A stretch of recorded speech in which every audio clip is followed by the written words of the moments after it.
Hello, everyone. My name is Haley Wolfinger. I am an SEO specialist here at Q4Launch, and I am really excited to talk to you all today about my takeaways from MozCon. A little bit about myself. I love to travel, and I'm also a huge foodie. And so part of the reason that I started working at Q4Launch was my love for travel. And I'm also a huge nerd. So I love to be in the data, and I love to kind of work on the strategic side of things. So that's how I found SEO. MozCon is a conference held by Moz each year in Seattle. And Moz is a software company who works on SEO products, and they also are full of a lot of industry thought leaders. So a lot of these thought leaders I've been following for some time, and when I found out that Moz was coming up in July, I knew that I had to go. So the conference was great. I loved hearing from all of the industry leaders and just meeting with other like-minded people. And when I came home, I started to think over all of the stuff that I learned and came out with 3 main takeaways. So today's conference is on the 3 main takeaways that I had from MozCon. If you have any questions during the conference, feel free to just drop those in the questions chat panel, and I will answer them during the question and answer section at the end. And at the end of this webinar, the recording will be sent out. So jumping right into my first takeaway, that Google is transitioning from being a gateway to information to being a destination for information. Before I jump into what I mean by that, let me back up and answer a couple of other questions first. So one of them, why do we care so much about Google? And also, are people even still searching on the internet? I thought that everyone was just using Alexa now. Rand Fishkin, the CEO of SparkToro and the founder of Moz, was the first speaker at this year's MozCon, and he kind of set the stage for the whole conference with his talk on web search in 2019. And during his talk, he confirmed a couple of things. The first thing is that browser-based web use is still at all-time highs. So what does this mean? This means that people are still searching for things on the internet. So voice search is big, and using apps have become really popular, but it's not that these things are taking over, it's that people are just spending more time on digital devices overall. The second thing that Rand confirmed is that Google is still sending the overwhelming majority of traffic. So Google is not going anywhere, and people are still searching on the internet. So back to my takeaway, Google is transitioning from being a gateway to being the destination for information. Over time, Google has realized that pages are an inefficient way to organize answers. And Google is realizing that people want answers more than they want websites. Google's CEO, Sundar Pichai, confirmed this himself when he said that Google is moving from a company that helps you find answers to a company that helps you get things done. So rather than serving up just websites, Google is starting to get really crafty and is putting answers directly on the search engine results page. And so this means that our users are getting all of the information they need without ever needing to click onto a website. So let me walk through a little example with you. When I was planning my trip to Seattle for MozCon, I knew, first of all, of course, I was going to need flights. So I Googled flights to Seattle, and one of the first things I saw was this screenshot in the bottom left, and it's a flight panel from Google Flights.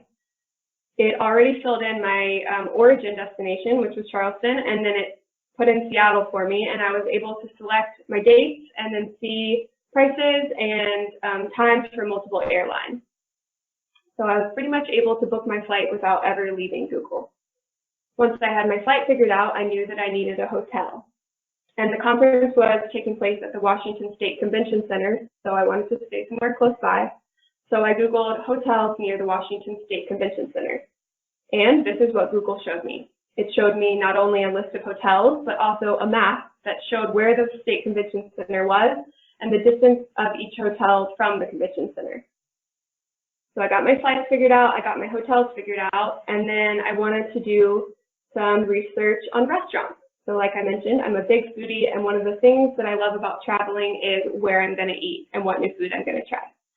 So I searched best restaurants in Seattle, and I got a list of a ton of different restaurants with star ratings, information about when they're open, what kind of food it was. I could basically narrow it down to a list of restaurants I wanted to eat at just from the search results page. I did a little bit more research. I wanted to know if the Space Needle was worth visiting, and just by typing that in, I found out that yes, indeed, it is worth visiting, and that it's an iconic Seattle landmark. So I put that on my list. And then the last thing I wanted to find out was, what's the weather like in Seattle in July when I was going? I found this list of questions, and one of the questions that intrigued me, does it rain in Seattle in July? I've heard that Seattle is a really rainy place. And so by clicking on that question, I saw that July is actually the driest month in Seattle. So I planned probably 75% of my Seattle trip just on Google. And this isn't happening just to me. So these types of answers are coming up for so many different searches. And you've probably come across some of these special features yourself, but you might not have realized that they have names. So in my restaurant search on the left, that's called a local pack, and we'll come back to that one in a little bit, but I want to talk about the two other results that I have here. So on the top, you see what's called a featured snippet, and it's called a featured snippet because the answer, or the snippet, is featured first. And then below it is the people also ask box. So in this screenshot, I have expanded the answer to the question, does it rain in Seattle in July? And you can expand all of the other questions below it in the same way. So like I said, these searches are showing up for, these answers are showing up for tons of different searches. When I found out that Brittany Mueller, who works at Moz as a senior search scientist, was doing her whole talk on featured snippets, I was so excited. I've been studying featured snippets for a while and been researching them and testing them with my content team at Q4Launch. So I was so excited to see and hear what she had to say. Brittany did a study of 1 million keywords, and she found that 23.9% of all search engine results pages have a featured snippet. That's pretty crazy. So featured snippets are on the rise, and they've actually increased by 166% since 2016.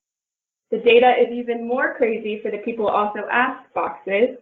87% of search engine results pages show a people also ask box. So what does this mean for our website? As you might have imagined, they are getting less and less clicks. So in fact, Rand Fishkin reported that more than half of all Google searches are resulting in 0 clicks. So that means that more than 50% of all searches result in no organic traffic. What do we do about it? We have to optimize for the search engine results page. So we have to figure out how to benefit without the click. How do we do that? We go after the featured snippets and the people also ask boxes. So you might be thinking, why would I want to get listed in these featured snippets when no one's going to click through to my website anyways? And Brittany's answer to this question was simple. She said, if you don't go after it, your competitors will. So how do we optimize for these special features? There are so many different ways. There's so many different tips and tricks for optimizing for these features. And I don't have time to go through all of them with you today, but do make sure that you're signed up for our newsletter because I will be sending out a blog post with everything you need to know for optimizing for featured snippets in a couple of days. But the bottom line is that targeting featured snippets and people also ask boxes can put you ahead of the game in search this year. So that brings me to my second takeaway from Moz, and that is that the future of SEO is local. So what do I mean by that? I mean that local SEO is on the rise and it's more important now than ever. Local SEO means optimizing your business for local searches. And local searches are anything that has local intent. So for example, if I searched restaurants near me, that near me piece of the search signifies to Google that I'm wanting something nearby. Similarly, if I searched restaurants in Seattle, Google is going to serve up a list of restaurants in Seattle. But it turns out that Google is not only serving up local search results when there's local intent. MozCon speaker Rob Bushi did a study, and across a data set of 1.2 million SERPs, 73% of them contain some kind of local feature. So these were for searches that don't even have the near me or a specific city in the search. So you can see here, I searched coffee shops, and even though I didn't say coffee shops near me or coffee shops in Mount Pleasant, Google gave me results in Mount Pleasant near where I was at the time. So that's pretty crazy. These local search results are popping up everywhere, and it's important that we keep this trend on our minds because local SEO is different from standard SEO. Local SEO actually uses a completely different algorithm that's based on different factors. So those three factors are relevance, distance, and prominence. Relevance is how well a local listing matches what someone is searching for. So if I'm searching for breakfast, Google is only going to show me restaurants that are open for breakfast. Distance is the physical distance between the searcher and the search result. So Google would be more likely to show a coffee shop that's just down the road versus one that's 2 miles away. And prominence is how well known a business is. So there's not much that we can do to influence the distance aspect, but to optimize for local search, we have to be thinking about the relevance and the prominence of our businesses. And to do that, we have to build brand awareness and reputation. So how do we build brand awareness and reputation? We do that by taking control of our brand's presences through Google My Business. Google My Business is a topic that was covered by many different speakers at MozCon, one of those being Greg Gifford. And Greg shared that last year, Google My Business signals grew by 32.9%. Google My Business is no longer just a place where you put your name, address, and phone number. It is so much more. There are so many new features that Google has added to Google My Business, and it's important that we understand and utilize all of these features so that we can have the best potential at ranking on local. So I can't go through every single feature today, but I do want to highlight a few of the most important features of your Google My Business listing that you'll want on your radar. The first of those is your business categories. So your primary category will show up just beneath your star ratings on your Google My Business listing. So you can see here where it says Vacation Home Rental Agency in Hilton Head, South Carolina. That is the primary business category. You can also include additional business categories, and users can't see these, but Google can. So including your business categories is critical. One of the MozCon speakers did a test of creating a Google My Business page from scratch, and he found that categories are the most effective way to optimize a Google My Business listing. The next thing that you want to pay attention to are your photos. Google My Business is often the first impression that people are going to see about your business, and it's what potential guests might notice about you first. So you really want to make it stand out, and you want to make it look professional. Q&A. The question and answer section in your Google My Business shows up just beneath your phone number, and if you have a description, so you can see here where it says question and answers. Anyone can ask a question on your listing, and anyone can also answer a question on your listing. So if you're not answering the questions that people are asking, someone else might. You want to check back on this section frequently to see if anyone has asked a new question. And you can even take it one step further and load your own questions and answers into your Google My Business listing. So any frequently asked questions you get from guests, you can put right in your question and answer section and then provide answers to them so that people can find them easily. And finally, reviews. At MozCon, Joy Hawkins shared that reviews account for 15% of how Google ranks a local business. You want to have as many reviews and as many positive reviews as possible. So you've got to keep asking guests to leave you reviews on Google. In general, with Google My Business, you want to fill out every field and utilize all of the features. So you want to keep the data accurate, you want to keep it visually appealing and up to date. As a little thank you for everyone who attended this webinar and to help out with optimizing Google My Business listings, I will be sharing a complete Google My Business checklist that you can use to go through and kind of look at your Google My Business listing side by side and optimize for all of these features. So expect that to come out with the recording of the webinar.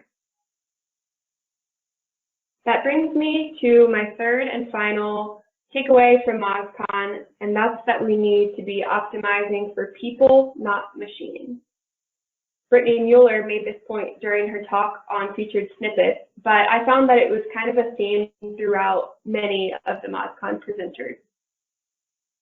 Google is all about providing the best answers for users, and every day a ridiculous amount of just average content is added to Google's index. So Google has to have a way that it can sort through all of this information and give users the best results in a matter of seconds. To do so, one of the things Google does is constantly update its algorithm, and it's figuring out which factors should have the most authority. 3 of the ranking factors that have really grown in terms of their importance are the authority, accuracy, and comprehensiveness of content. These 3 ranking factors are on the rise, and it's authoritative sites with comprehensive content that have the best chance of ranking in 2019. So we already touched on how to build your brand's authority through Google My Business, but let's talk about what that means in terms of content, and let's also talk about what comprehensive content looks like. So for something to be authoritative, it has to be trustworthy, and for something to be trustworthy, it needs to be accurate. So to have authoritative content, you need to write content that's accurate and up to date. Comprehensive content doesn't necessarily mean 2,000-word blogs, although sometimes these can be really effective. What I mean by comprehensive content is content that's clear, it's concise, it covers subtopics, it's organized really well, and most importantly, it solves real problems for users. So how do you create content that solves problems for users? You have to tap into the user intent. So it's critical to understand the intent behind a search if we want to solve a problem for someone. There were so many great pieces of wisdom in MozCon about how to tap into user intent, and I want to share with you some of my favorites. Bruce Burr-Reedy recommends that we examine the search engine results page to better understand and meet user intent. So in other words, see what your competitors are doing. If this content is what's ranking on page 1, that means obviously people like it and they're finding what they're looking for. So we can use that as inspiration to make our content even better. She shared a great tip along those lines, and it's that you didn't lose ranking, someone else got them. Another tip on user intent from Ross Simmons is to take inspiration from what worked in the past and do it again. So did you run a holiday special last year that everyone loved? Or maybe there was one email in particular that got sent out that drove a ton of bookings. You have to be thinking about what worked in the past and how we can spin that again into fresh content.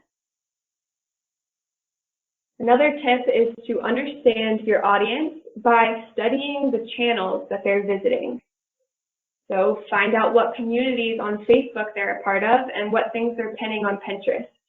What does their dream vacation look like and how can you fulfill those dreams? I think that innkeepers have a really special advantage in this aspect because you're talking directly with your guests. So whether it be when they check in or when you guys are having a conversation over breakfast, you have the chance to find out who they are and why they're visiting. So don't let those things just be conversations. You really want to make sure that that information makes it to your website. As innkeepers and hotel and vacation rental managers, you're also already the experts in your area. You know the best local spots and the hidden gems, and these are the things that Google can't do. So it's important that we're sharing those things online because those are the things that potential guests want to know about your business as well. So not only are you becoming a trusted source in your area, but you're giving users the information that they're looking for.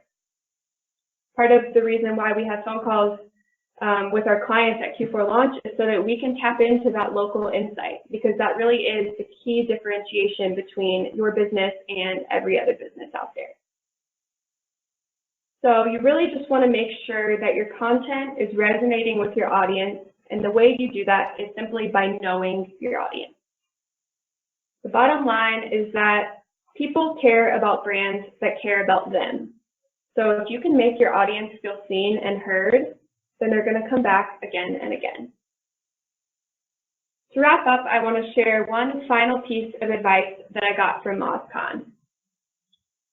It's not one specific activity, but the aggregate that will move the needle.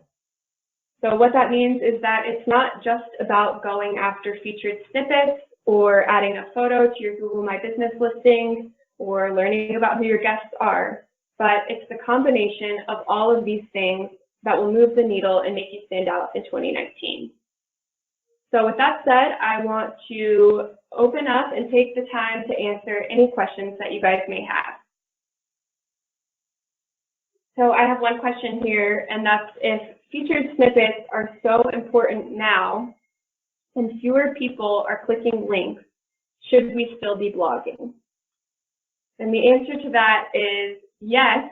So we have actually been working here to optimize the content on our blog to rank in the featured snippet.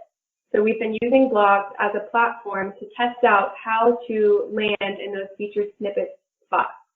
We actually even ran a contest of who on the content team could rank in the most featured snippet.